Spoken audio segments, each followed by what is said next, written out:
Palavra da Verdade, com Hernandes Dias Lopes. Irmãos queridos, esta é uma noite tão memorável para todos nós. Um tempo de gratidão por aquilo que Deus fez neste ano de 2024. Foram tantas bênçãos, tantos livramentos, tantas manifestações generosas da providência de Deus. O simples fato de estarmos aqui hoje, com vida, com saúde, é uma evidência eloquente do que Deus tem feito. Esta é uma noite também de balanço, de análise daquilo que não fizemos, daquilo que deixamos para depois e não conseguimos fazer, ou de propósitos que fizemos e não cumprimos, de promessas que firmamos e não levamos a cabo. Então essa é uma noite de reflexão e de súplica a Deus. Deus, não nos permita fazer promessas sem cumpri-las. Mas esta também é uma noite de expectativa, daquilo que desejamos, daquilo que ansiamos no íntimo do nosso coração para o ano que se avizinha. E dentre as muitas coisas que gostaríamos de ver, eu quero destacar apenas uma área. A primeira área que o pastor Jailton mencionou para a liderança, uma vida de oração. E quero evocar a figura de um dos maiores profetas da história bíblica, de um homem que impactou a sua nação pela oração, talvez até mais do que pela pregação. Por isso eu convido vocês para lerem comigo dois textos. O primeiro deles, Tiago, capítulo 5. Tiago, capítulo 5.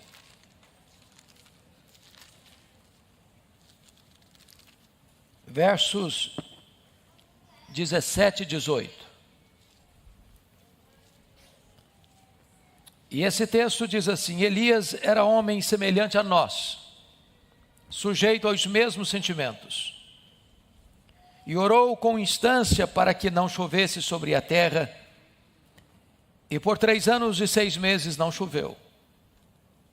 E orou de novo, e o céu deu chuva, e a terra fez germinar seus frutos. O segundo texto que eu convido a igreja para ler é primeiro livro dos Reis, capítulo 18, versos 30 a 46.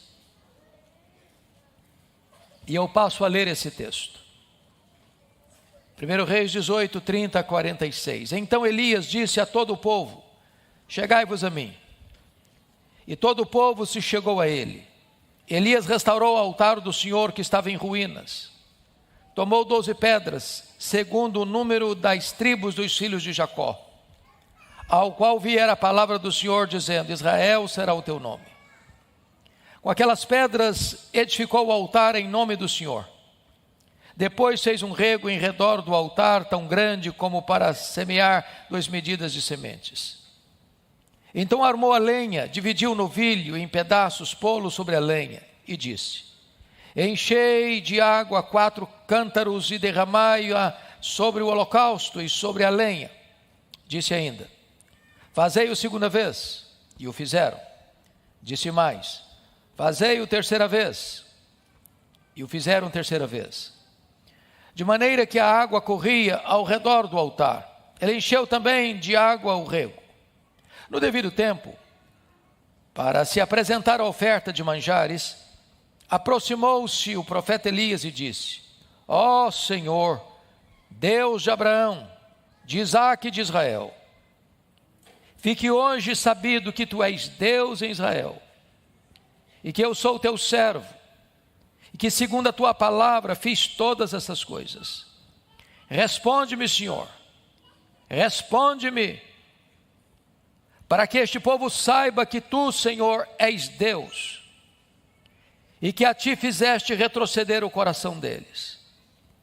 Então caiu fogo do Senhor e consumiu o holocausto, e a lenha, e as pedras, e a terra, e ainda lambeu a água que estava no rego. O que vendo todo o povo caiu de rosto em terra e disse: o Senhor é Deus, o Senhor é Deus. Disse-lhes Elias: lançai mão dos profetas de Baal, que nenhum deles escape. Lançaram mão deles, e Elias os fez descer ao ribeiro de Quizon, e ali os matou. Então disse Elias a Acabe: sobe, come e bebe, porque já se ouve ruído de abundante chuva.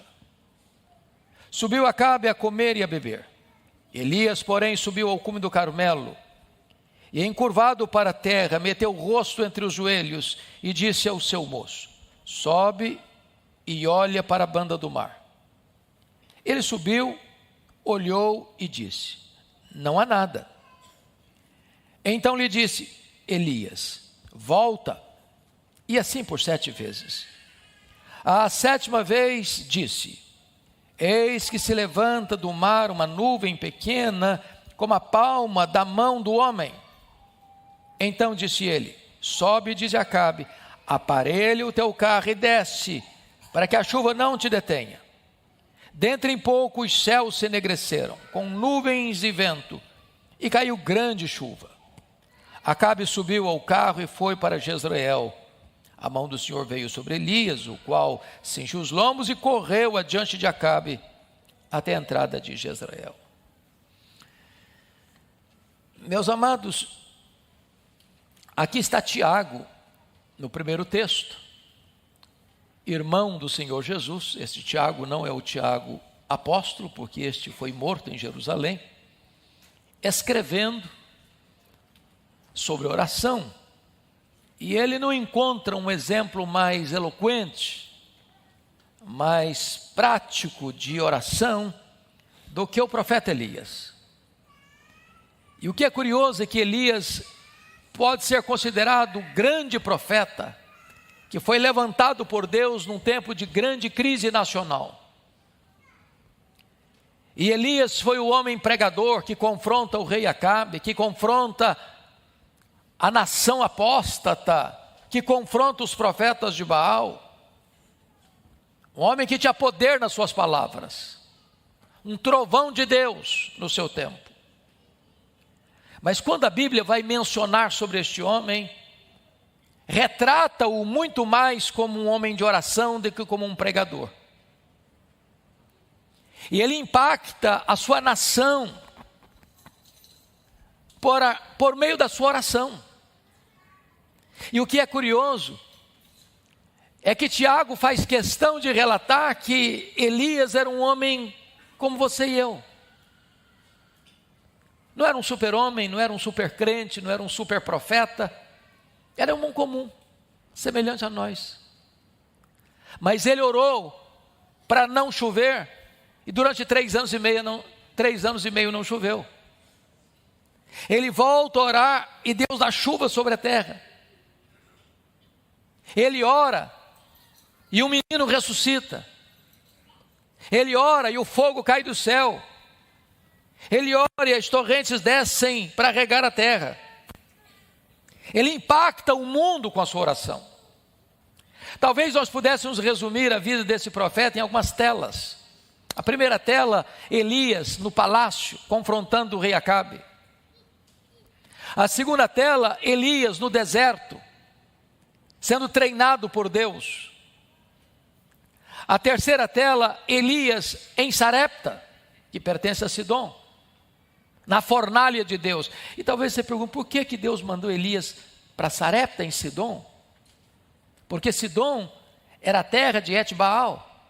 Sidom era a terra de Jezabel. Sidom era o quartel-general da adoração a Baal. Deus está trazendo juízo à nação porque a nação está adorando um ídolo chamado Baal. E Baal era considerado o padroeiro da prosperidade. Quando as pessoas colhiam os campos, os frutos do campo, ou quando uma ovelha dava cria nos pastos, atribuía-se a Baal. Quando as pessoas se enriqueciam e prosperavam financeiramente, atribuía isso a Baal. Então Deus fecha as janelas dos céus. Então Deus recolhe as chuvas. Então Deus não deixa cair o orvalho. Então Deus destrói a reputação de Baal. E agora esse profeta que enfrentou o rei em Samaria, esse profeta que é sustentado por Deus em Querite, agora é enviado ao quartel-general de Baal para confrontar o inimigo no seu território, sendo ele sustentado por uma mulher viúva. Mas agora ele está de volta, por ordem de Deus. E então vemos a quarta tela na vida dele, Elias no Carmelo, na chamada Batalha dos Deuses. Eu chamo a sua atenção para a oração de Elias nesse texto, porque o meu desejo, como o pastor muito bem enfatizou, como necessidade primeira e mais importante na vida da liderança, estou convencido de que ele dirigia-se à liderança, mas agora podemos dirigir-nos a todos nós. Todos nós precisamos de renovar a nossa vida de oração. Só para um checklist. Se você tivesse que dar nota de 0 a 10 na sua vida de oração em 2024, que notas você daria a você mesmo?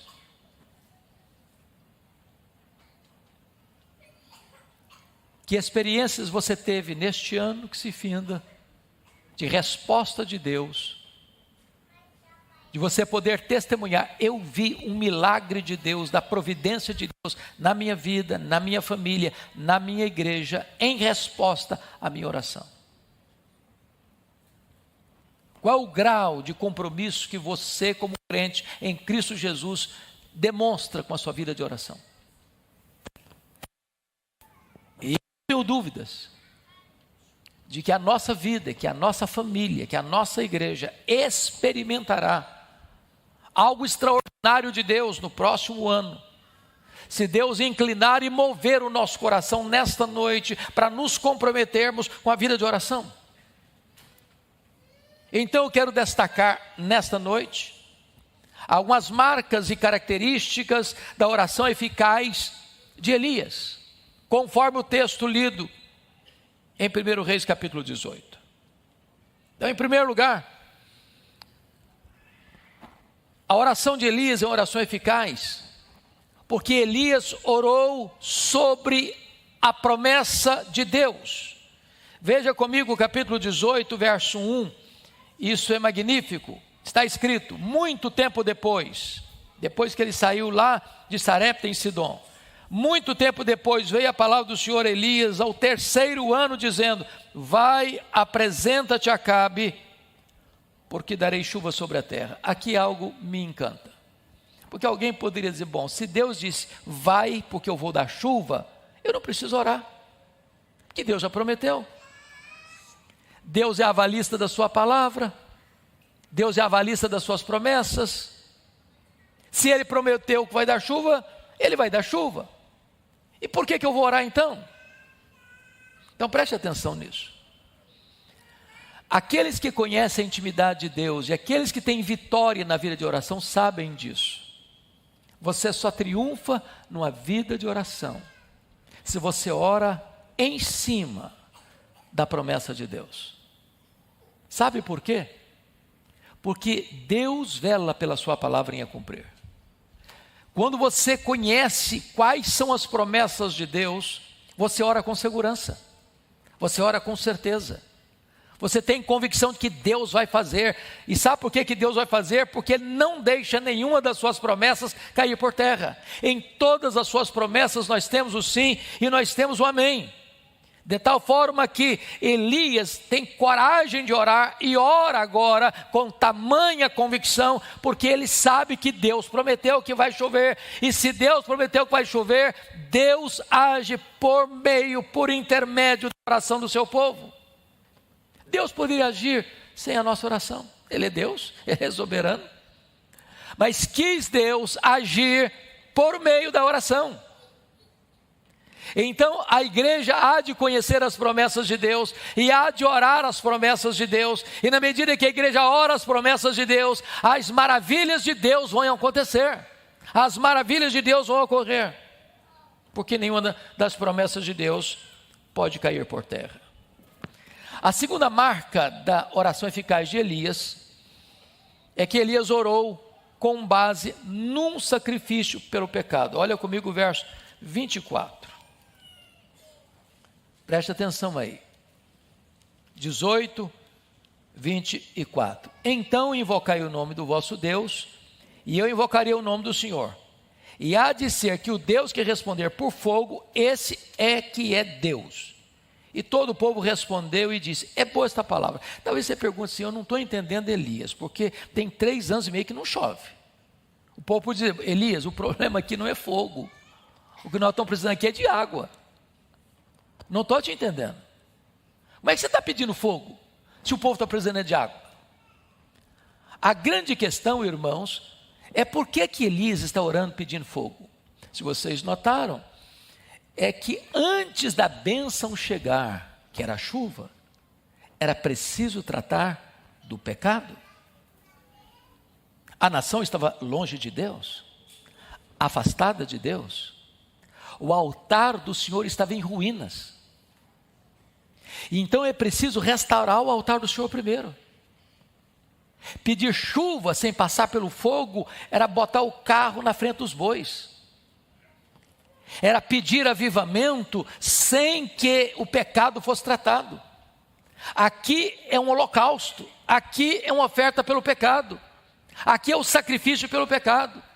Então o que Elias está fazendo, meus amados irmãos, é dizer o seguinte para a nação: a não ser que vocês enfrentem o pecado, a não ser que o pecado seja tratado, a não ser que o sacrifício pelo pecado seja feito, a não ser que o fogo de Deus venha para queimar o holocausto, não haverá chuva.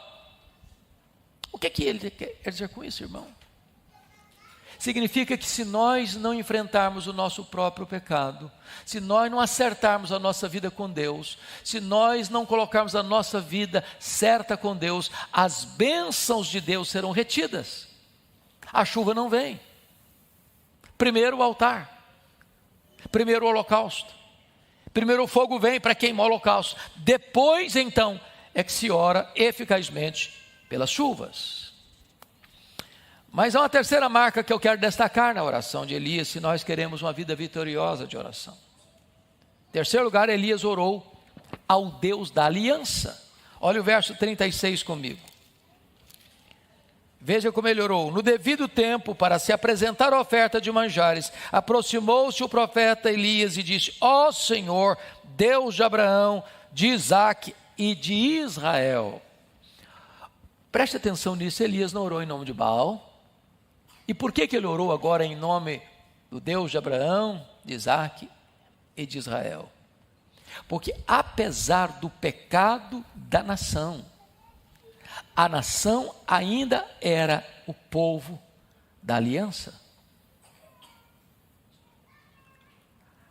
O povo da aliança invoca o Deus de Abraão, de Isaque e de Jacó, aqui de Israel. Isso é tão bom, irmãos, porque às vezes a nossa vida está como a vida do povo de Israel.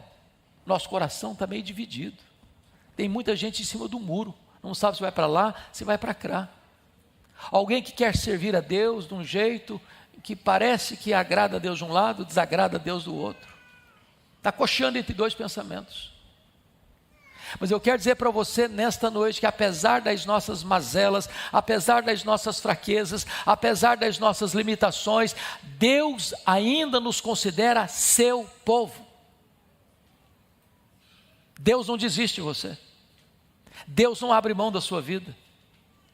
E a oração eficaz é aquela oração que é endereçada ao Deus da aliança, ao Deus de Abraão, ao Deus de Isaque, ao Deus de Israel. Somos o povo de Deus.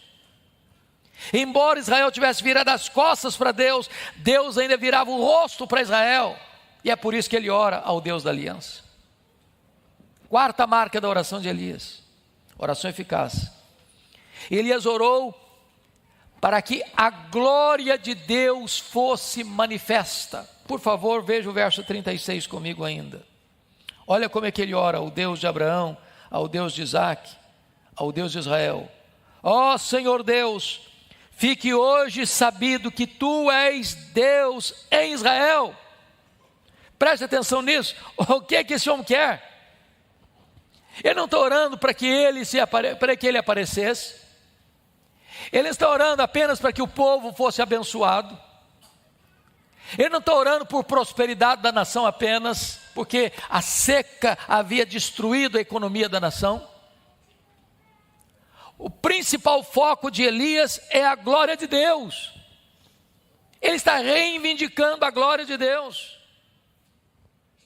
Ele está orando para que Deus se revele ao povo e o povo conheça quem é o verdadeiro Deus.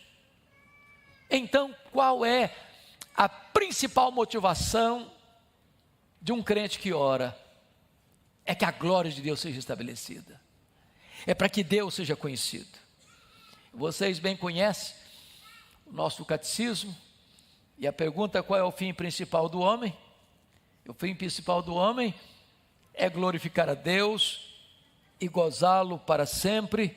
Mas vem uma outra pergunta: e qual é o fim principal de Deus? O fim principal de Deus é glorificar a si mesmo. Não há outra motivação. Então, se eu oro apenas pensando em mim, Deus, eu quero, me dá, me abençoa minha casa, abençoa minha família, abençoa minha saúde, abençoa meu emprego, abençoa meu salário, abençoa isso, abençoa aquilo, para mim, nós estamos fazendo uma oração egoísta, humanista. A oração tem que visar a glória de Deus. Elias está orando com esse propósito: fique hoje sabido que tu és Deus em Israel. Nós precisamos orar para que fique sabido que Deus é Deus no Brasil, no caos da nação, nas crises da nação, que essa nação saiba que Deus é Deus, que Deus é fiel, que Deus cumpra a sua palavra, que Deus é zeloso do seu nome, que Deus tem interesse na sua própria glória. Mas em quinto lugar, Elias orou pela reivindicação ou vindicação do ministério da palavra de Deus. O verso 36 ainda prossegue e diz assim: e que eu sou o teu servo, e que segundo a tua palavra fiz todas estas coisas. O que Elias, que todas essas coisas, Primeiro, Deus o manda lá confrontar Acabe, lá no palácio dele, dizendo: olha, Acabe, não vai chover, nem vai cair orvalho nos próximos 3 anos e meio. Depois ele vai se esconder em Querite. Depois ele vai aparecer em Sarepta. Depois ele vai ser enviado para o Carmelo. Depois ele vai confrontar o rei Acabe. Depois ele vai confrontar a nação. Depois ele vai confrontar os profetas de Baal. Ele está dizendo: eu fiz todas essas coisas, não é da minha cabeça, não é do meu desejo próprio pessoal. Eu estou fazendo todas essas coisas conforme a palavra de Deus. Vindicação do ministério da palavra de Deus. Então, preste atenção aqui. É a palavra de Deus que deve ser glorificada e não o pregador. Elias orou para que a nação reconhecesse que ele era um mensageiro da palavra de Deus. Com isso, Elias está nos mostrando que palavra de Deus e oração caminham juntas.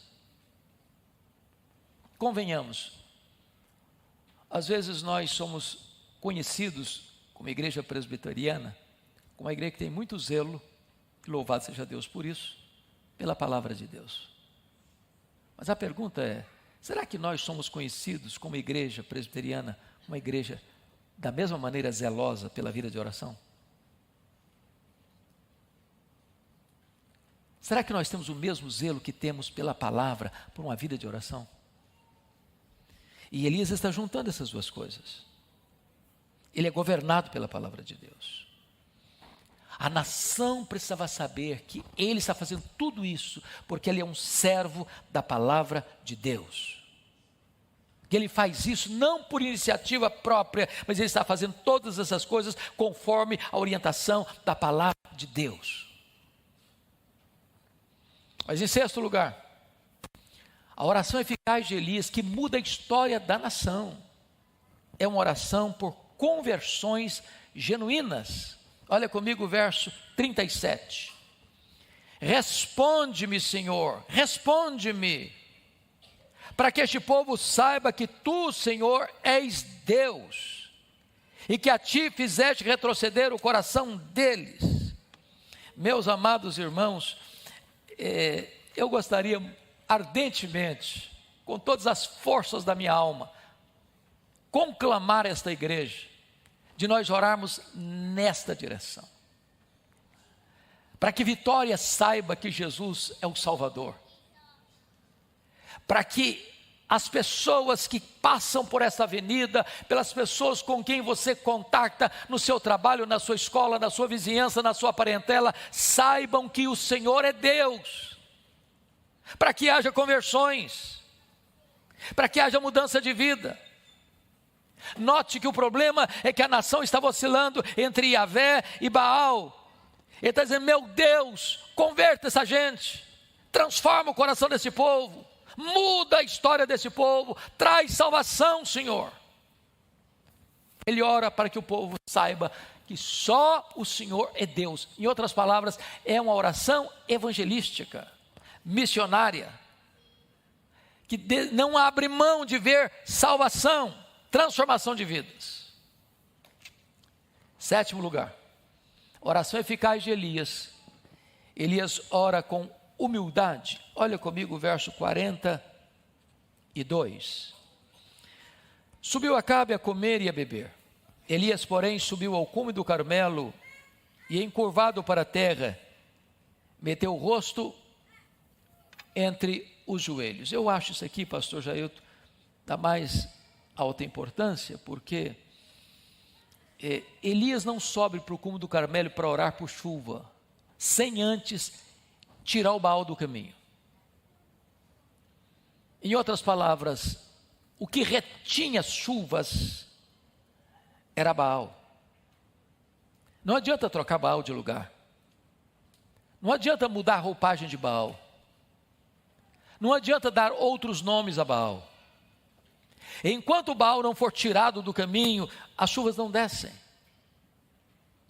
Agora, depois que o problema foi retirado do caminho, ele sobe para o cume do Carmelo, porque tinha uma promessa de Deus: eu vou dar chuva. Mas ele não sobe para o cume do Carmelo para olhar os outros de cima para baixo, de tamanco alto, de um pedestal, para se proclamar um grande profeta, para dizer que nas mãos dele milagres acontecem, para dizer que a chuva é retida, que o morto ressuscita, que o fogo cai do céu.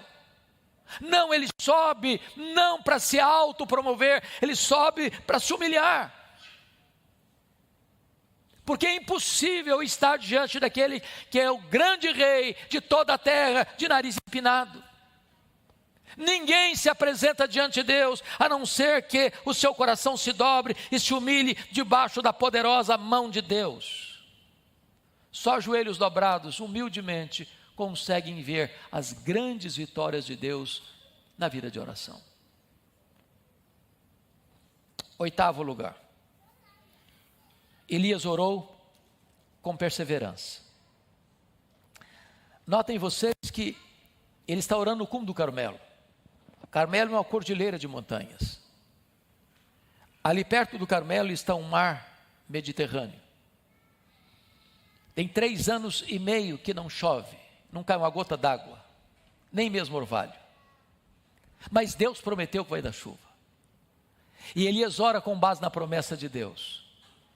E ele começa a oração, não tem uma nuvem no céu. E ele diz para o seu moço: vai lá para a banda do mar e veja se tem algum sinal de chuva. E o moço vai e volta, não tem nenhuma nuvem. Elias continua orando, volta lá. E o moço olha, não tem nenhuma nuvem no céu.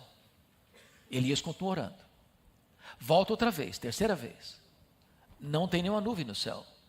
Volta lá, eu estou continuando a orar, volta lá, 4ª vez, não tem nuvem no céu.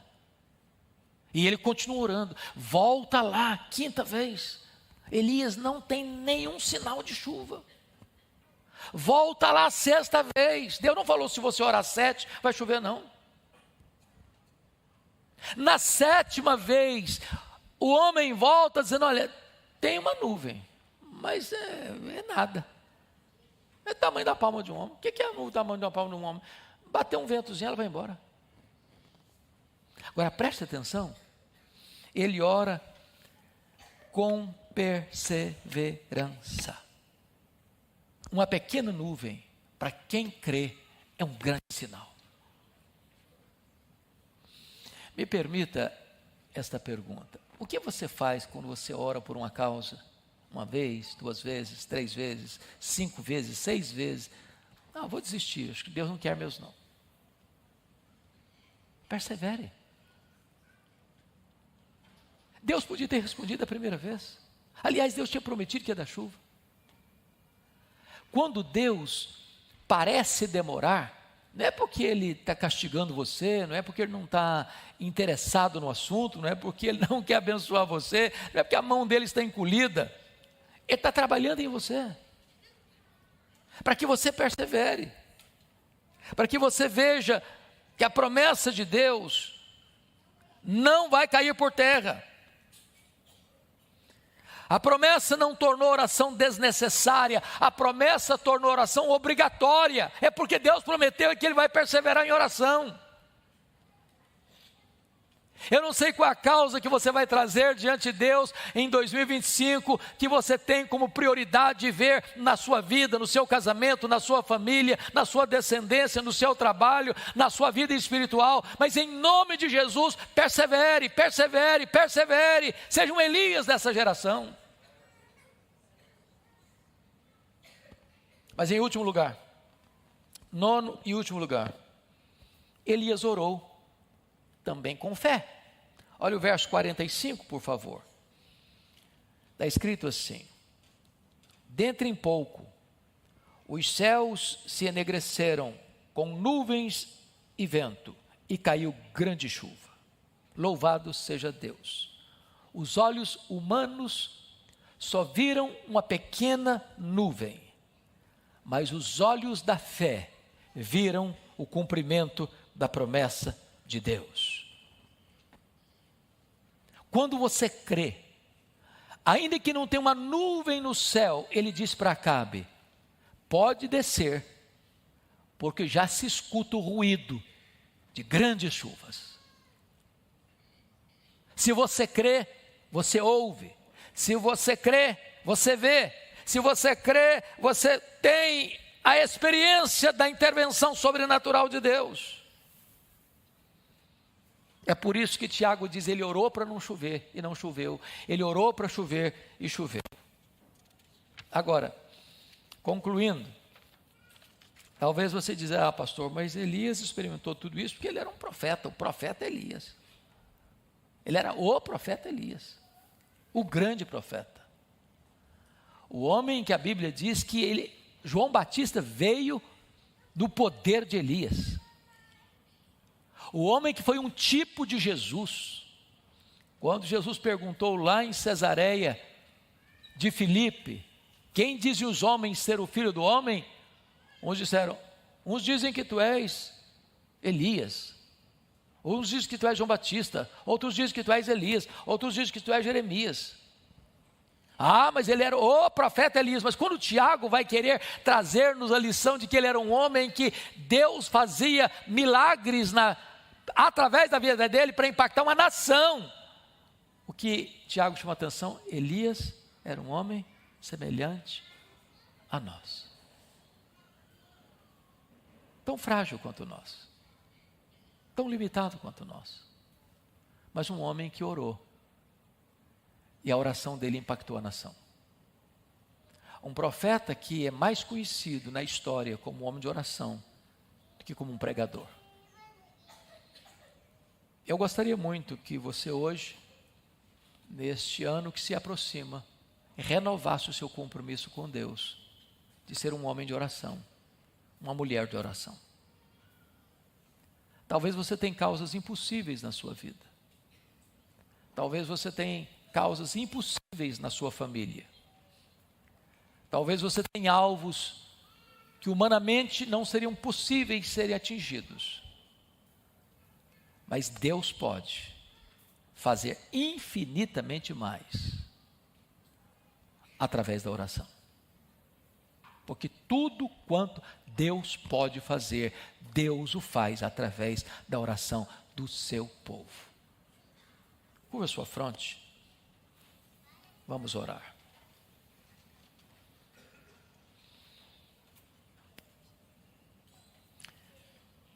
Aqui está a tua igreja, Senhor. Aqui estamos nós.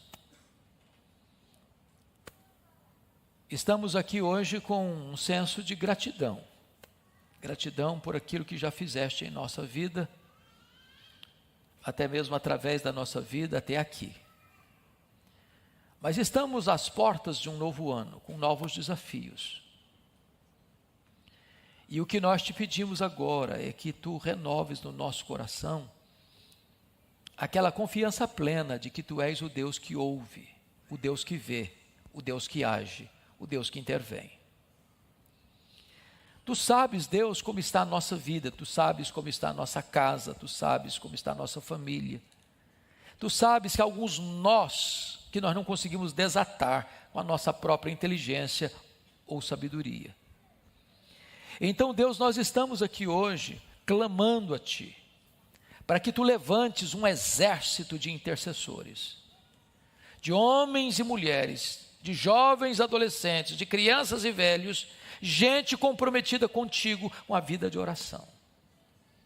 E que assim como Elias foi levantado na hora mais crítica da sua nação, assim como Elias, meu Deus, impactou não só a sua nação, mas nações estrangeiras, pela vida de oração, que tu levantes homens e mulheres nessa geração, para se colocarem na brecha, para verem a manifestação onipotente da tua mão, trazendo salvação, trazendo libertação, trazendo restauração para tantas pessoas. Eis-nos aqui, Senhor. Queremos ser vasos de honra nas tuas mãos. Queremos que tu nos uses conforme a tua vontade e o teu propósito, para o louvor da tua própria glória. Se alguém nesse auditório, Deus, que ainda não teve experiências contigo na vida de oração, que ainda não teve como contar nenhuma experiência pessoal de resposta de oração, meu Deus, dá-nos esta bênção neste ano que se aproxima, a fim de que tenhamos experiências do teu poder, da tua graça, da tua providência, da manifestação do teu poder na nossa vida e através da nossa vida. Eis-nos aqui, Senhor. Toma-nos em tuas mãos. Em nome de Jesus. Amém.